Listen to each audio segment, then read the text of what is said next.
After nearly 500 days in captivity, this is what freedom feels like. Ofer Calderon, back with his family, reunited. He had been set free by Hamas after a signing ceremony in the town of Khan Yunis, a contrast to the chaotic scenes when hostages were released earlier this week. And alongside Calderon was Yardan Bibas, a man released from captivity but burdened by sadness. His wife and 2 young children were not with him. Hamas say they were killed by an Israeli airstrike more than a year ago. Bibas's own reunion with his father and sister, charged with sadness. And finally, in Gaza City, the release of Keith Siegel, a dual US-Israeli citizen. You can see that he's lost a lot of weight, but still he's walking and talking. You can feel that it's still him. One of the first things he told us is that he's still vegan.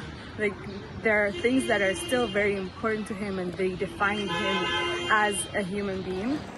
The hostages all brought to Tel Aviv by helicopter. This was Siegel's return. A scene from Hostages Square where well-wishers have gathered for so long.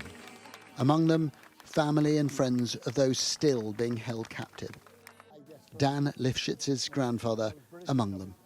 I don't wish anyone in the world, not my worst enemies, to have someone, beloved one, someone from their family being kidnapped, because the uncertainty of his situation is awful.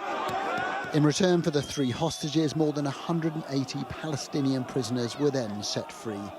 Many in Gaza, others in the West Bank, where they were received joyously.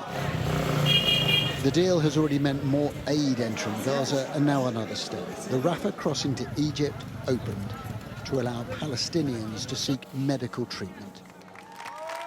Back in Hostages Square, there was an air of hope. The ceasefire may be fragile, but it's holding. Talks will start on Monday about a permanent peace deal and the return of all hostages, living and dead.